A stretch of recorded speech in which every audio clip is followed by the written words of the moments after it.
बिस्मिल्लाहिर्रहमानिर्रहीम, अस्सलाम वालेकुम। Welcome to Harvard academy. आज हम अपने मॉक टेस्ट के बारे में जितने भी एस्पिरेंट्स हैं, जितने एनरोल्ड हैं बैच 2 में एस्पिरेंट्स, उनको गाइडलाइंस मुहैया करनी है कि किस तरीके से आप लोगों ने टेस्ट को अटेम्प्ट करना है। जो मॉक टेस्ट की सीरीज़ हमारी 20 टेस्टों की आज से शुरू हो रही है और इसको हमने लेके चलना है 6 दिसंबर तक और ये 20 टेस्ट होंगे। इसके बारे में जितने भी हमारे एस्पिरेंट्स हैं उन्होंने ये गाइडलाइंस फॉलो करनी है, जिसके बाद हम आपके पेपर्स को इवैल्यूएट करने हैं और इवैल्यूएट कैसे करेंगे वो भी बताएंगे, टेस्ट अटैम्प्ट कैसे करना है वो भी बताएंगे और टेस्ट को सबमिट कैसे करना है और हमने उसके ऊपर कमेंट्स वगैरह कैसे आपको गाइड करना है कि आप अपनी स्किल के अंदर, अपनी रिटर्न स्किल और अपने नॉलेज के अंदर बेहतरी कैसे लेके आ सकते हैं। तो inspector inland revenue descriptive test FBR, इसका टेस्ट स्केड्यूल सबसे पहले आपको टेस्ट की टाइमिंग के हिसाब से बता दें। ये आपकी सेल्फ अकाउंटेबिलिटी है कि आप अपने टेस्ट को कितने टाइम में अटैम्प्ट करते हैं। तो टेस्ट तकरीबन हमारा अवेलेबल हो जाएगा 8 से लेके 9 बजे तक आपने इसको अटैम्प्ट करना होगा और कोशिश करनी है कि एक क्वेश्चन को आपने 30 से 40 मिनट के अंदर क्वेश्चंस को वाइंड अप करें। अगर ज़्यादा टाइम लगता है तो आप ये समझ लें कि एग्ज़ाम वाले दिन पेपर में आपको टाइम का इशू आएगा।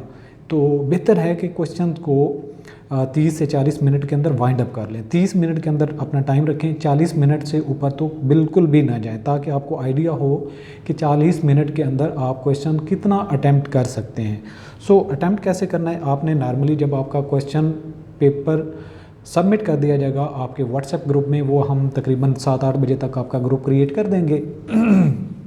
उसमें जितने भी एनरोल्ड एस्पिरेंट्स होंगे उनको हम ऐड कर देंगे। उसके बाद आपको क्वेश्चन जो है 8 बजे के अराउंड में आपने बिल्कुल भी कोई नोटिफिकेशन देने की, बताने की, पूछने की ज़रूरत नहीं, लेकिन आप मेंटली तौर पे रेडी रहें। 8 बजे 8 से 5 मिनट पहले भी क्वेश्चन को सबमिट किया जा सकता है, 5 मिनट बाद में भी, लेकिन आपने अपना टाइम शुरू करना है कि जब आपने पेपर शुरू किया तो आपको कितना टाइम लगा उसको अटैम्प्ट करने में। जब अटैम्प्ट कर लें तो साफ़ पेज लें, कोशिश करें कि वाइट पेपर हो। अगर लाइनों वाला भी पेपर हो जाता है तो उसमें इशू कोई नहीं है, लेकिन अपनी राइटिंग को आउटलाइन के साथ बेहतर तरीके से क्वेश्चन को अटेम्प्ट करने की कोशिश करें। कंप्रीहेंसिव हो, कंसाइज हो, टू द पॉइंट हो। बहुत ज़्यादा बातें और कहानियाँ लिखने की ज़रूरत नहीं है। जो एक सेंटेंस में बात हो सकती है तो उसके 5 सेंटेंस बनाने की ज़रूरत नहीं है, और जो 2 लाइनों में क्वेश्चन की बात की जा सकती है तो उसको 5 लाइनों में लेके जाने की ज़रूरत नहीं है। टू दी पॉइंट रहें, कंसाइज रहें, ताकि जो पेपर अटेम्प्ट करने वाला है, जो आपसे पूछा गया सवाल है, वो उसको एक अच्छी वर्डिंग में मिले। सेंटेंस के अंदर सिंक्रोनाइजेशन होनी चाहिए, कोऑर्डिनेशन होनी चाहिए। एक सेंटेंस का रब्त दूसरे सेंटेंस के साथ होना चाहिए। ये नहीं है कि एक बात कहीं और लिख रहे हैं, दूसरी बात कहीं और उसकी पूरा कर रहे हैं, ये ना करें। और उसके बाद आप अगर एंड्रॉयड फ़ोन यूज़ कर रहे हैं तो आप प्ले स्टोर पे जाएं, गूगल प्ले स्टोर पे, वहाँ पे अडोब स्कैन के नाम से आपको ऐप मिल जाएगी, जिसको आप इस्तेमाल कर सकते हैं। इस पे हमने ऑलरेडी भी बैच 1 के लिए वीडियो बनाई थी, उसको आप इसी एक प्लेलिस्ट में आपको अवेलेबल हो जाएगा। मैं कोशिश करूँगा कि इसकी डिस्क्रिप्शन में उसको ऐड कर दूँ, तो आप उसको देख लीजिएगा कि कैसे पेपर को आपने पेज वाइज स्कैन करना है और अलग अलग से उसकी तस्वीरें बना के, या जो है वो MPG जो बनती है वो तस्वीर का एक फॉर्मेट होता है, उसमें ना करें, बल्कि PDF में एक ही फ़ाइल बने जिसके पेज 1, 2, 3, 4 जितने भी आप पेज अटेम्प्ट करते हैं वो एक ही फ़ाइल बने, और उसका कोशिश करें कि आपके रोल नंबर के नाम से या जैसे भी है वो आपने अटेम्प्ट करना है।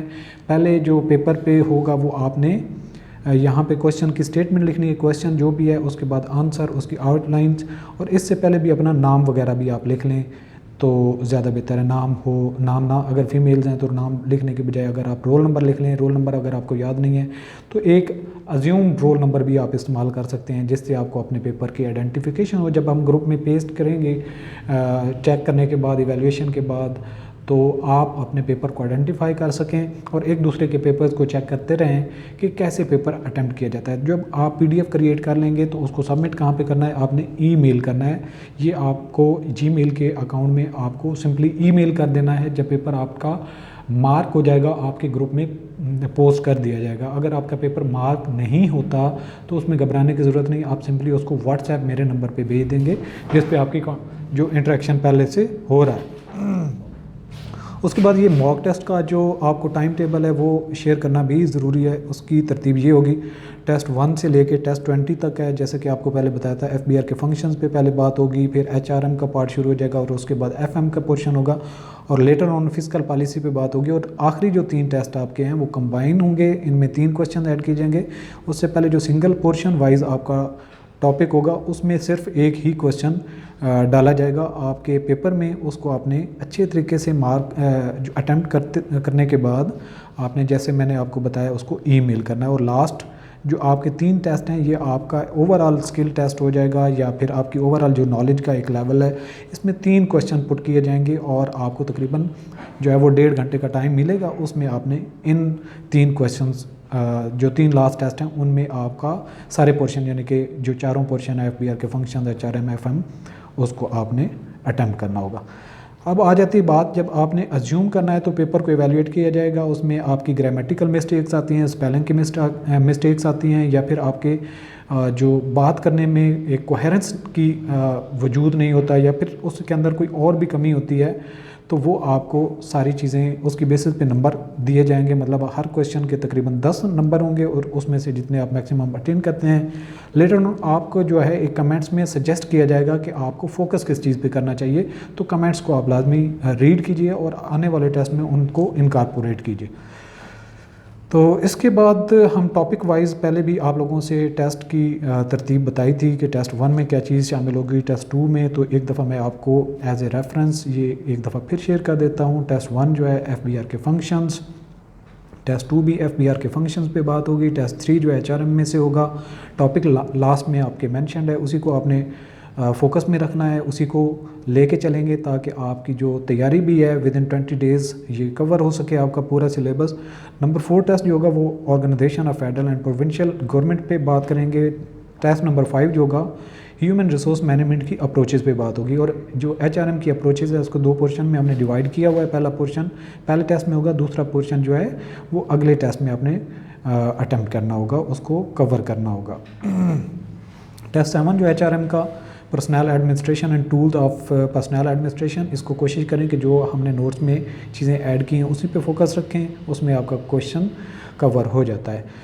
इसके बाद टेस्ट नंबर 8 जो है इंटर पब्लिक सेक्टर इंटरप्राइजेज़ पे बात होगी। उसके बाद FM का पोर्शन स्टार्ट हो जाता है।